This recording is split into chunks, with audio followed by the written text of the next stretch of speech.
We are going to we're going to talk a little bit about the homework that I emailed you guys about. I want to make sure that everybody understands it. I think everybody does. Um, my mouth feels frozen right now because I just chomped on a whole bunch of ice.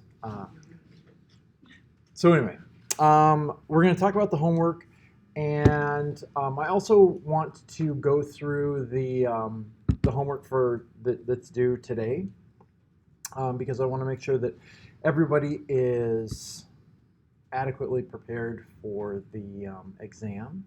There's going to be one more set of homework that you will have to do before the exam. That will be due next Thursday, and then next Thursday the exam will be up and ready for you guys. I will not be here next Thursday. I'm at a conference. The following week is spring break. None of us will be here for that, hopefully. And then the following week we will have class.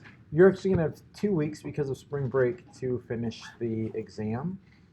If you have questions about it, make sure that you let me know. One of the things that you'll be doing in the exam is looking at an interaction between, we're going to do interactions today.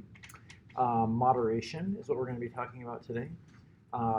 We last class did quadratic or curvilinear effects, and you are going to have a curvilinear effect that interacts with another variable for your exam. It will be something you haven't done today or haven't done as of yet, but you will be combining two pieces of what you've learned and testing the interaction between a curvilinear effect and another variable. It's going to push you guys to do something independent. Keep in mind that, no, I won't say anything else. Today, after we do after we walk through moderation, I am going to show you guys a couple of different ways to graph moderation, and we're going to talk a lot about what moderation really is. But first, let's talk about the homework.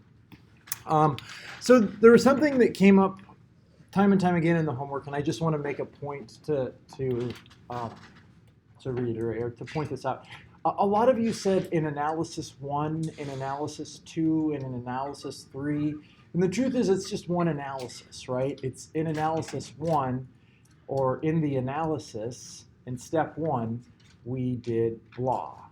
In step 2, we added blah to the analysis, right? And in step 3, we added blah to the analysis or whatever. And so it's not technically new analyses every time. It's saying, like, here's our model. Our model is our analysis. We added these variables. Then we went and added new variables, a new either structural or functional set of variables, and what happens to our analysis when we did that. And then we went and added a new structural or functional set of variables, and what happened to our analysis there.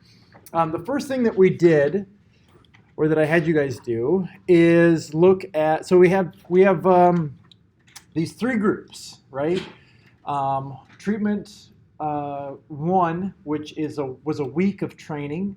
Treatment 2, which was 2 weeks of training, and then the control group, which was no weeks of training, right? And remember, when we are doing that, we're going to have a whole class on categorical variables and looking at categorical variables, so I don't want to go into a lot of detail just yet.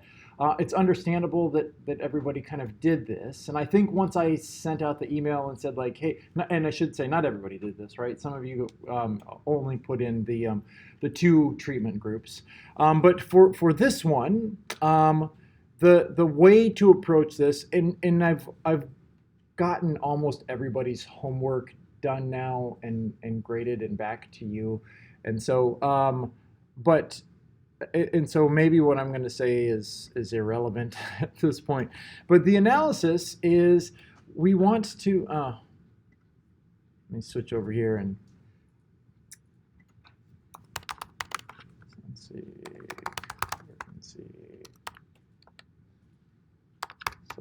Control. All right. Analyze. Regression, linear, We know that self-control is our dependent variable, and we want to see if the treatment affects that, right? So at step one, we added the two treatment variables. Why do we not add the control group here? Right. So if we think about this, right, what we have is we have a mean and a standard deviation within each one of these groups, right? And those three things together make up the total mean and the total standard deviation or total variance of self-control. And so, with only the knowledge of groups, then we have a mean and variance within each group, and combined they make up total mean and variance. If you then remove out, and when you think about a regression model, every time you add a predictor, you're partialing out the variance in your dependent variable that can be accounted for by that predictor, right? And it's not just the variance, it's the mean and the variance. The average effect is what that slope really is, right? And so when you add in treatment one, you're saying, here is all of the variance in self-control, and I'm going to remove the mean and variance of treatment one from that, right? And so it partials out that variance. If you only put in treatment one, then what are we saying the effect of treatment one is? It's relative to something else. What would it be here? Say that again? Relative to people who have not got any treatment one. So it's only people who have got treatment one. So relative to either other people or... Perfect. That's exactly right. It's relative to anyone who didn't get treatment one. All of the other variance is because of people that were in the control group or people that were in the experiment treatment two group, right? Once we add treatment two, then we are partialing out the variance and mean for people who got treatment one and treatment two, right? And then all that's left is variance and average in the control condition, right? That's all that we can really say is that absent of any other predictors in the model, the best that we can do is say that whatever variance is not accounted for by these two things has to be because of the variance in control. Now, eventually we will go through and say, we can try and explain other types of variance that is across the whole group, right? But we start with these two things. Let's go next. And we're going to add in sensation seeking and urgency. And I don't have these centered right now, which I should, but I don't. In your stuff, you guys should have those centered.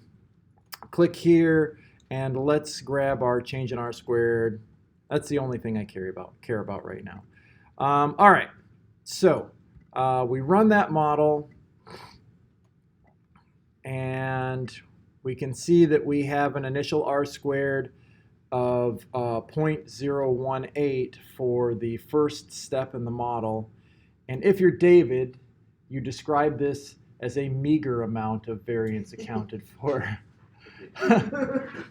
I was like, don't ever write that in your results section. Don't say that your model accounts for a meager amount of variance, especially if it's statistically significant. Don't shoot yourself in the foot. But anyway, and to be honest, so this is something this is a broader thing with scientific writing, right? One person's error variance is another person's career sometimes. So I would never try not to put a subjective statement on an objective piece of information, right? It's small, sure. Meager, that's strong. All right. So how would you describe? Let's say I will walk you through how I would describe this. Okay. I would say we regressed treatment one and treatment two, or I'm sorry, we regressed self-control onto treatment one and treatment two. This accounted for 1.8% of the variance in self-control. There was a significant effect of both treatment one and treatment two, and I would list that. I would say B equals blah, P equals blah for treatment one, B equals blah, P equals blah for treatment 2. In this case, it would be, I actually wouldn't, so personally, you can see that right here we have a slope of 0.141 and 0.177. We have a p-value for each of those. All I would say is the p-value, right? At this point, I would list the p-value and say that treatment 1 had significantly higher self-control than the control condition. Treatment 2 also had significantly higher self-control than the control condition, and I would put the p-values.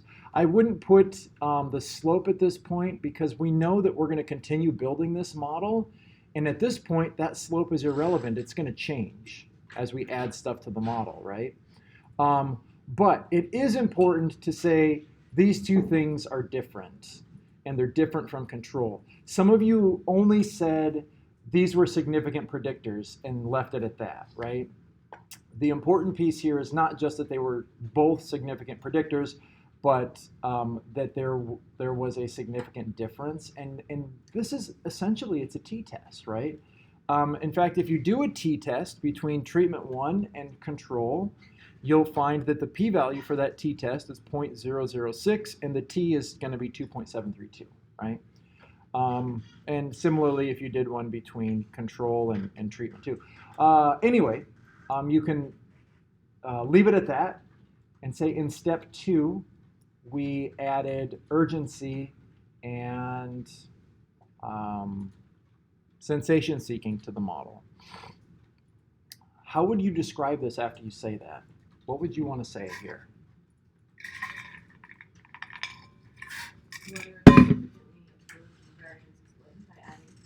Mm-hmm. Adding these two variables significantly increased the variance explained in self-control. And then you can put your F and your change in R squared.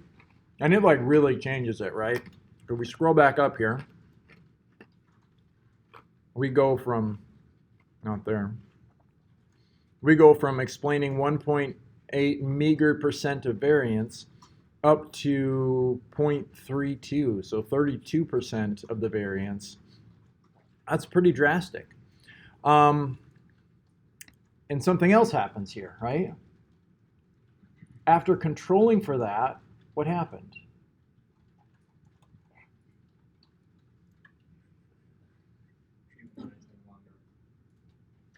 Yeah, treatment 1,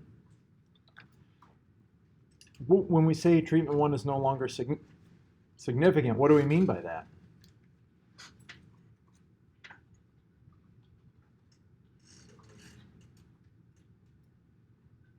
Those in treatment 1 are no longer have statistically significant differences. Perfect, right? Like after controlling for urgency and sensation seeking, there was no significant difference between the control condition and treatment 1, right? But we still have a significant difference between the control condition and treatment 2. And then we say in step 3, we added demographic variables of age and biological sex to the model. These did not increase the predictive power of our model, and you can put that the change in R squared was like 0.002 or whatever it was. It was very minimal, right? At this point, it's up to you whether or not you decide to drop those variables or keep those variables in. Some reviewers would say that you should keep those variables in regardless. It just depends. Unfortunately, in small models, having more predictors means less parsimony, right? So that's a call that you as a researcher has to make. But neither of these two variables seem to be important, and so sometimes that's an important question in your research. Though we do see another piece here that's important, and that is that treatment 1 remained no different than the control group, right? 1 week of training doesn't seem to have any effect, or at least an effect that's not statistically different than doing nothing at all. Make sense? All right. Yeah, Tode. What's the difference between having putting age and sex in the first step and in the first step? Yeah, so And what are you putting here in the third step? yeah, so normally, actually, Jiggs actually brought this up in his homework. Personally, I always put demographic variables first, right? Because I think it's important to say, like, here's what the demographic variables account for, and this is what happens after we start accounting for other stuff. Who has a guess of why I put them last? So your book talks about this principle of including the most important things first and the least important things last. And in my mind, these things seemed like the least important pieces of the model. So I had you guys do them last, but in truth, I would put them first. And I would say, like, these two things didn't account for anything, right? It doesn't matter where they're actually thrown into the model. I did it only to be consistent with your textbook, but personally, I do it in the opposite direction. And your textbook talks about doing it in both directions, right? And I don't think that either one is more right than the other. I just did it that way. So if you have a theoretical notion that age and sex, yeah. prior research have shown, and it would be best to put them in the first step. Definitely. And so perhaps that's why I usually do it, because I do alcohol research, and age and gender or sex, biological sex, are strongly associated with alcohol use and problems. So maybe the reason that I was taught to always put them in first, and the reason that I always put them in first, is because they tend to matter, right? In this model, they don't matter because we're not looking at things that seem to be important for age and sex. But yeah, I think if there's a good theoretical reason. That you don't know about, Mm. like education. Yeah. Again, these might be good things to throw in initially to parcel out that variance and say, to try and get the cleanest amount of variance that you are interested in, right? Because it can happen, I suppose, that you work your way all the way through this model and you find that the variables of interest seem important. And then in the last step, you add your demographic variables, and that's all that matters, right? So maybe the more important thing for you would be to look at your demographic variables first and control for any variance that might be associated with things that are demographics or out of your control, and then see if whatever you're really interested in has any measurable impact above and beyond demographics. So that makes sense. I mean, either way, I think it depends on your question, right? So, but, yeah. All right. One last thing. Nobody did this, but certainly you could have done this. We had 3 conditions, right? So we basically had an experiment, and then we controlled for some levels of individual differences. And so you could say something to the effect of, after we controlled for kind of basic levels of sensation seeking and or urgency, there was no difference in self-control. This would be a theoretical question. This is why I didn't expect anyone to do this. But there's the possibility that the intervention that you did affects urgency or sensation seeking, right? So you could have said, A, we also examined the extent to which these interventions affected covariates, because something seems to be happening when we control for covariates, and it might be that the intervention produced like lower levels of urgency and higher levels of self-control, and that this might explain why, once we put that into the model, why treatment was no longer different than control on treatment 1. How would we go about doing that? How would we test it?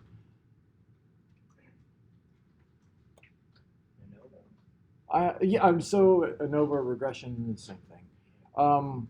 We could swap out the dependent variables, right? Like, so we could do something like this. We go analyze. And I didn't expect you guys to do this. This is, like I said, a theoretical question. I gave you guys exactly what I wanted you to do, and you did it. But let's pull these out, and just out of curiosity, like, throw self-control in there. We hit OK. And if we scroll down here, sensation seeking remains. Oh, analyze. We didn't do this one other thing, right? Linear. Let's just go to block 2. And let's put in these other things. And so in step 1, these are significant just like we expected them to be. And look at here, in step 3 winds up being down here.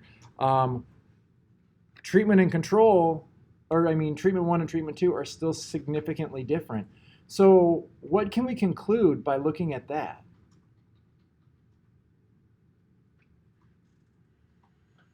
This intervention, when it comes to levels of self-control, the treatment was no different from control, right? Treatment 1 was no different from control.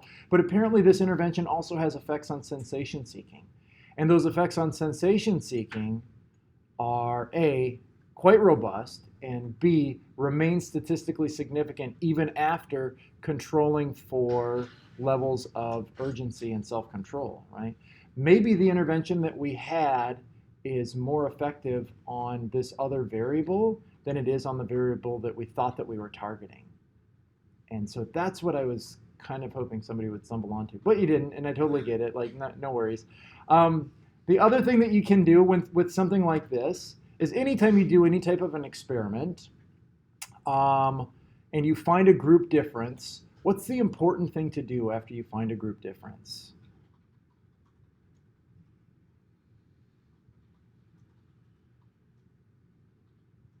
Anybody?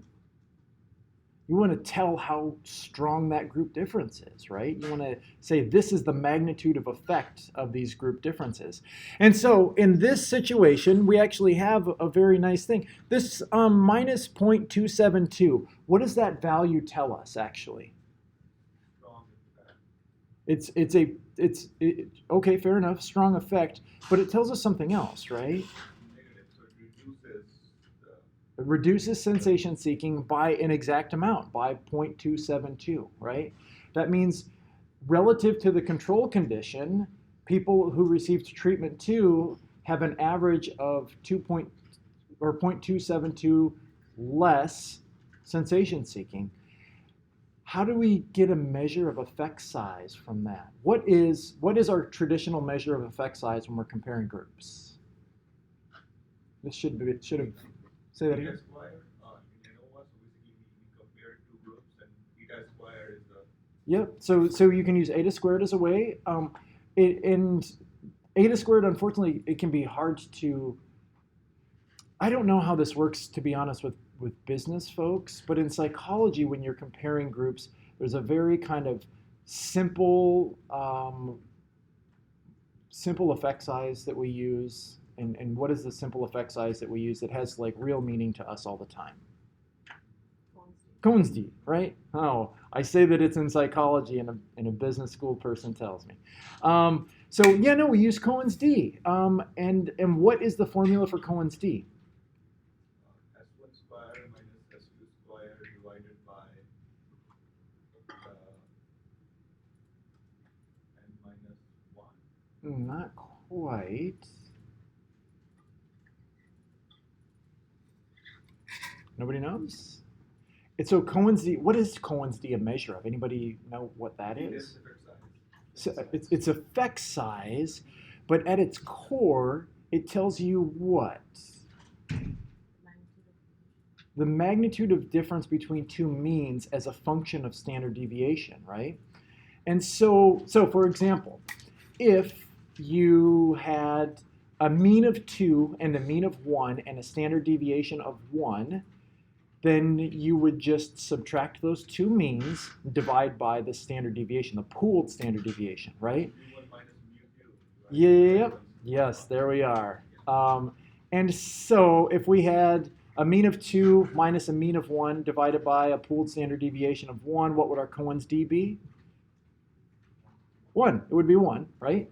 And so that says that the two means are one standard deviation apart from each other, right? We can get the exact same information from this right here. That slope, that minus 0.272, is the difference between two means, right? It's the difference between the mean of the control group, and it's the raw difference, and the mean of the experimental group, at least treatment 2 group. So we have the top half of that How do we find the bottom half of that?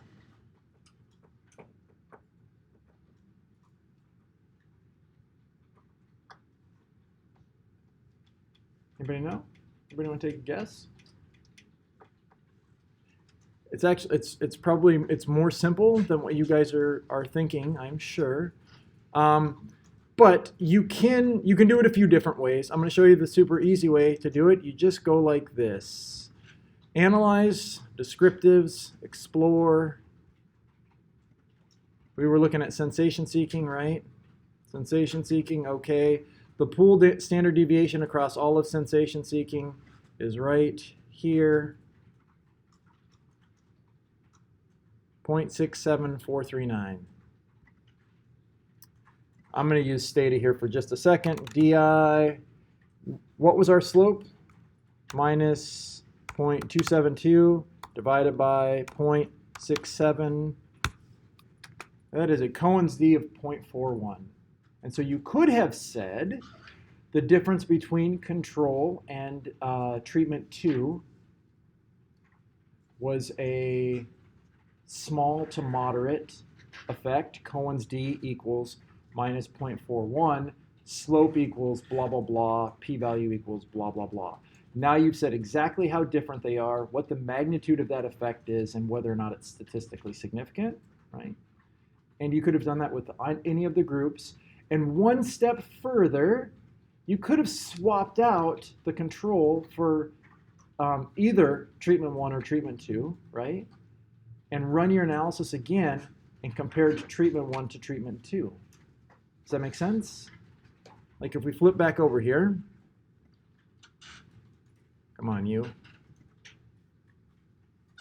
We could go analyze, regression, linear, and where we have treatment 1, we could just put in control. Does it matter which one we swap out? It doesn't, as long as control comes in here. And we'll show why here in just a second that it doesn't matter. Let's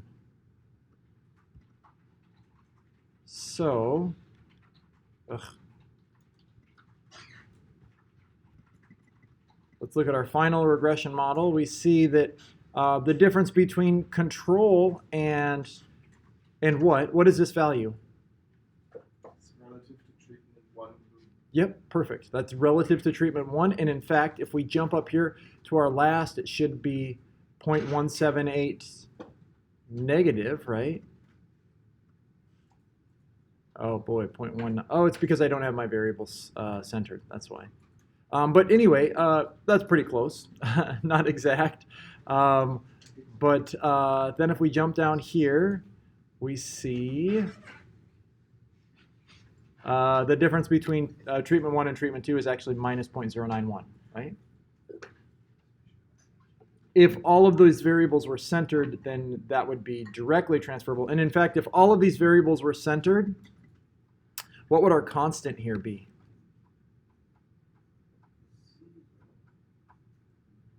No?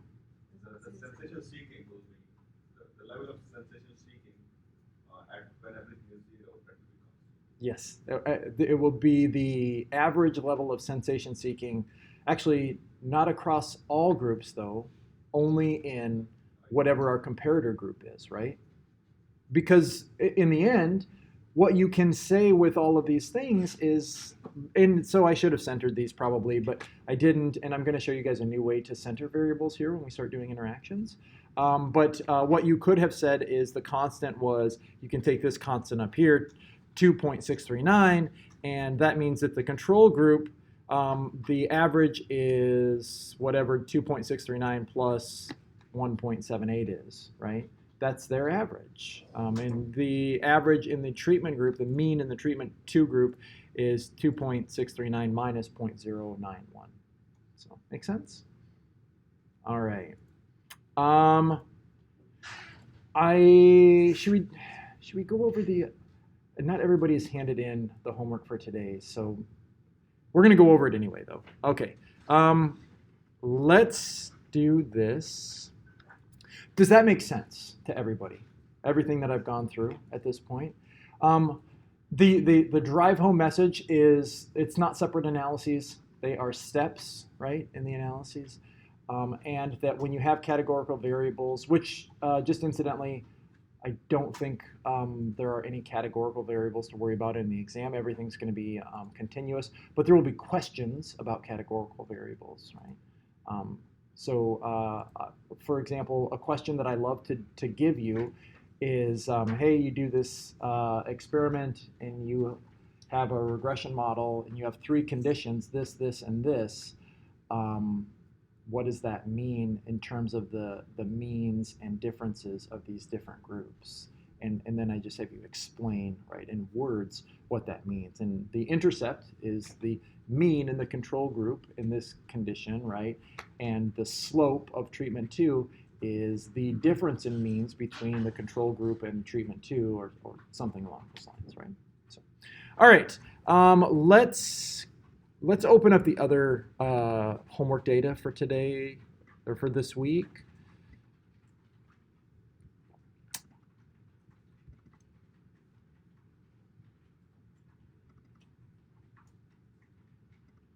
Oh, I'm in viewer. It won't let me open it from viewer.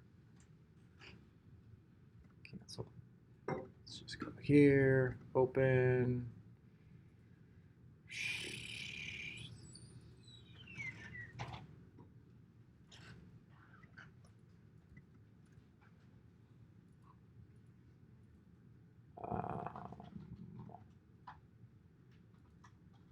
Here we go, homework week 6. All right. I have not looked at everybody's homework week 6, so bear with me here. But if we're going to walk through this, the idea was to test a curvilinear effect of PBS on audit, right? On audit scores. And so what is our first step here? What's the first thing that we should do? Center it, right? Can everybody open this data quick? Because I want you guys to do this with me as we do it. And while you're doing that, I'm just going to do something here. I'm going to go transform, compute, PBS2 equals PBS times PBS.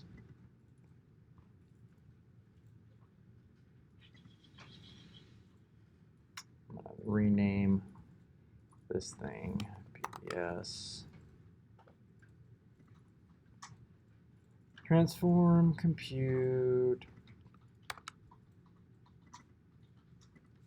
PBS3.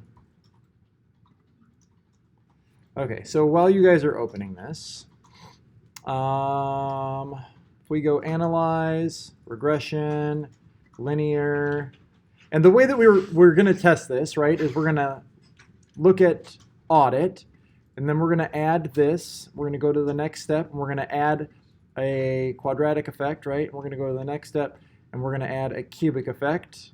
We're going to want to get our statistics. We're going to want to get an R-squared change. We're going to hit OK, and we're going to hit continue. Oh, that wasn't all that we wanted. Analyze. Regression. We're going to go back and redo all of this, don't worry. Because I'm doing something wrong here on purpose. I was wondering why we have not centered before multiplying. Yes, and that's that's what I want to show, right? So we're going to go collinearity diagnostics, and okay, run that.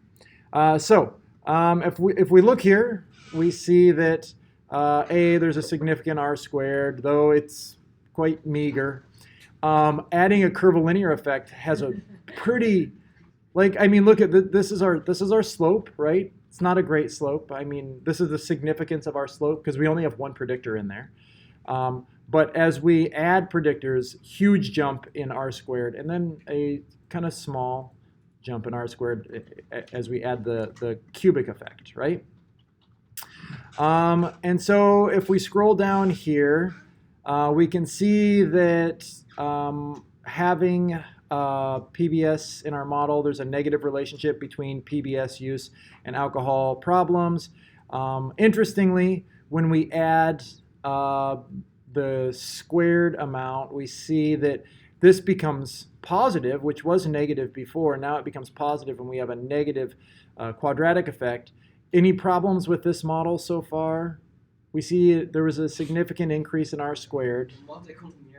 Oh gosh, this looks like garbage, right? This is below our threshold of what's acceptable. This is well above the threshold of what's acceptable. It's going to get worse. And it gets worse because we haven't done what? We haven't centered anything yet. Okay, so I just wanted to point that out, that yes, if we don't center it, it can lead to some pretty drastic problems. And not only does it lead to problems here, but it leads to problems here. These slopes are very wrong, right? So let's go back over and let's have a look at our data. So we've got these variables, and we are going to want to center PBS tote. Does everybody have PBS tote open, or this data set open now?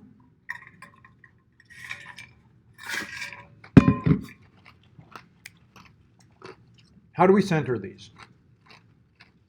Subtract the mean from the How do we get the mean?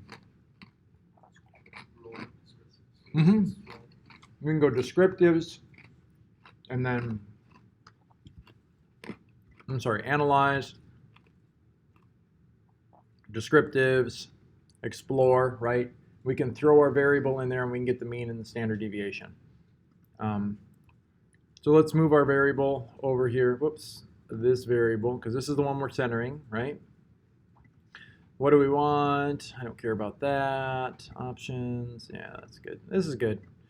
So we get a mean of 3.0758, right?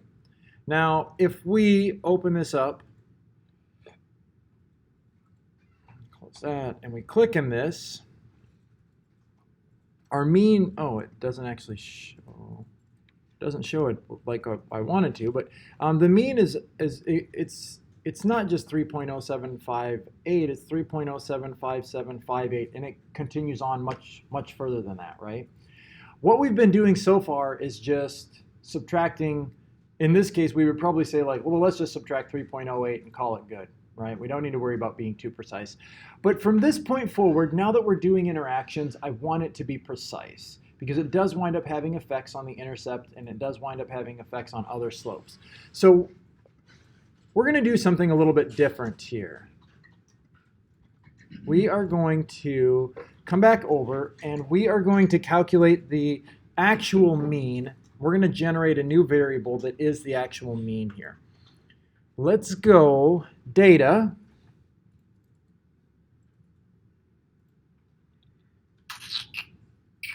And come down here to aggregate. We click on aggregate, and we're going to go PBS tote. And if you throw it over here, you may have to do the functions, but usually this is the default. It will create a new variable called PBS tote underscore mean, and it is the mean of PBS tote. It's very important that you do this via aggregate, and I'm going to show you why in a second. Is everybody at this spot? Who is not at this spot? Good. All right, hit OK. And what was our mean before? Do you guys recall? 3.07 on and on. So here, it puts a mean here for the entire sample all the way down, right? And if you click on it, it gives you a much more detailed mean. Let's try something else, because this is not necessarily the intuitive way to find the mean. What would be the intuitive way? Like, just based on what you know about SPSS, if you wanted to create a new variable and you wanted the mean, what would be the way to actually do that? Transform, compute, right? And you would want to call, like, mean. Let's put PBS tote over there. And let's just call this mean PBS. Okay? And this should give us a variable that's the exact same as what we just calculated using aggregate, right? Intuitively, it should, but this is SPSS, and it won't.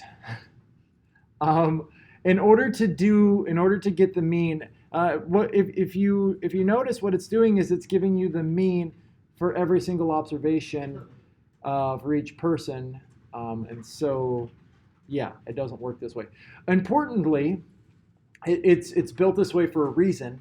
It's so that you can use that. You could, if there were multiple observations within a person, you could go over and select aggregate by person and then do mean, and it would give you all of the means for that person, right?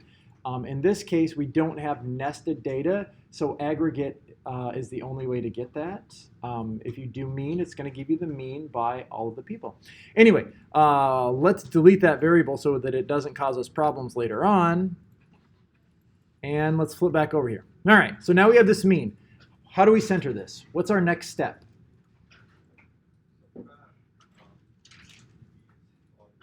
Subtract the mean from every value. Yep. And how do we do that?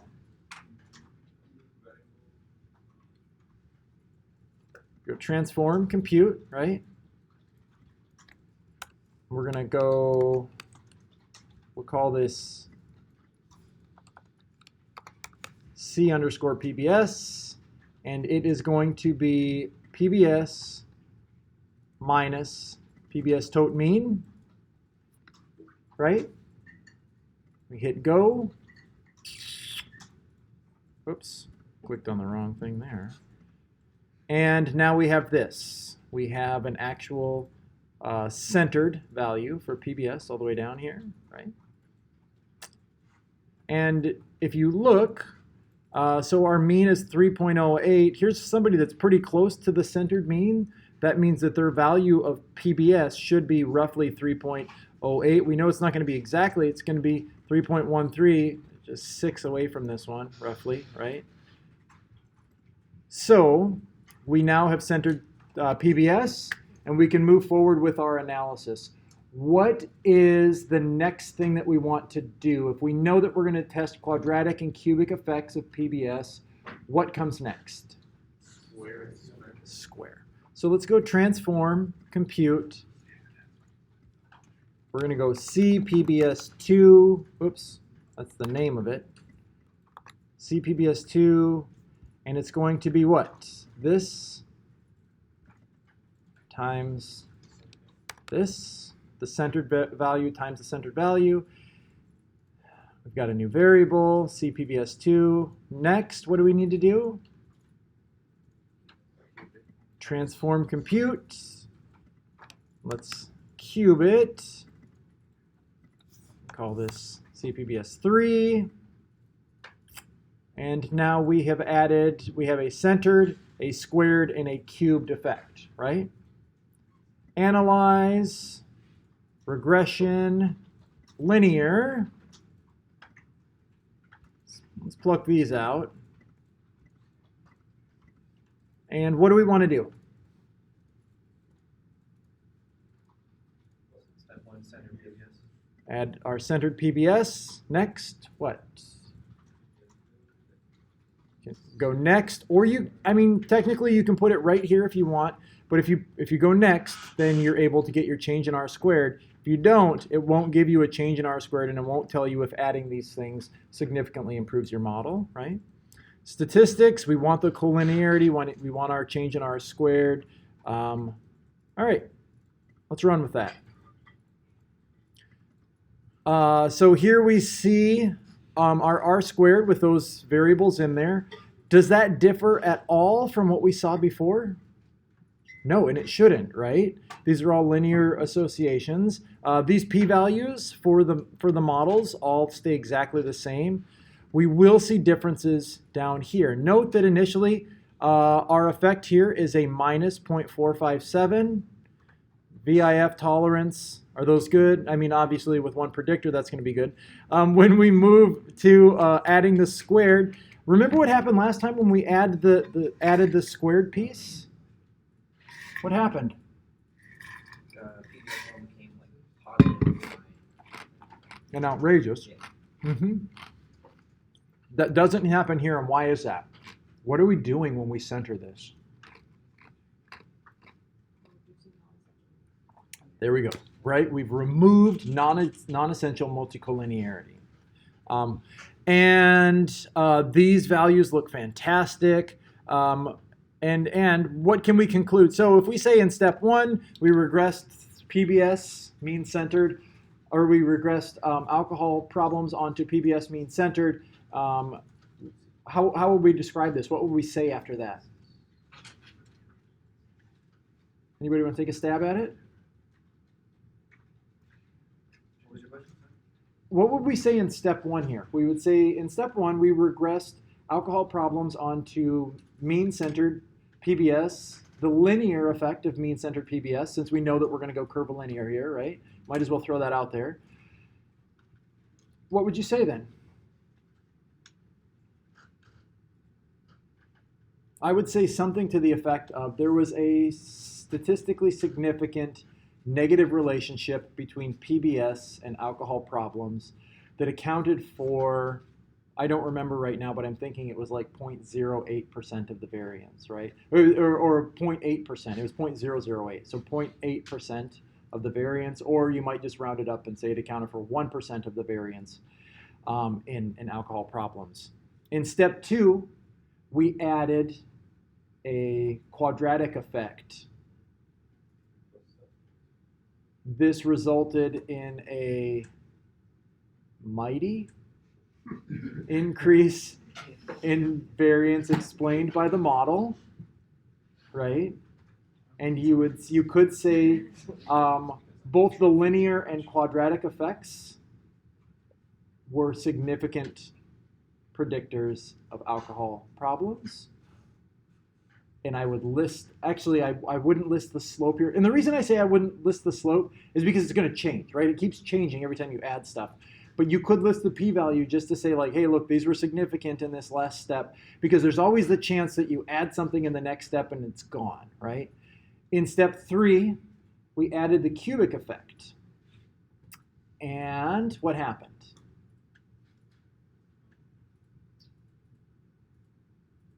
We increased the variance explained by approximately 4% or something. I don't remember exactly, right? And the cubic effect was positive, right?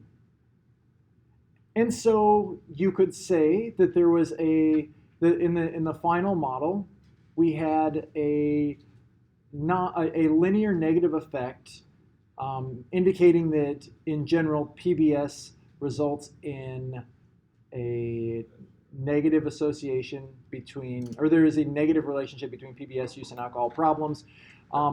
There was a negative quadratic effect indicating that as PBS use increases, that relationship becomes more robust to an extent, because at the highest levels of PBS use, we see a change in direction whereby high levels of PBS use start to result in more alcohol-related consequences. There's an important theoretical piece here, right? And that is that as you use PBS, it becomes more and more important up to a point. And at some point, the amount of PBS you use flips. Anybody want to take a guess why? Becomes too much, like it's too much. So basically you get dependent upon the Yeah. things here. So it's dependent on each other. So I think, I just out of, I mean, it's funny, I have never thought about looking at this at all. And now I've looked at this across like 6 of my data sets, and I keep finding this exact same curvilinear effect over and over. I think what's going on as an alcohol researcher is that at some point, I think there's a couple of different possibilities, but people who are using a ton of PBS, they're also doing something else, right?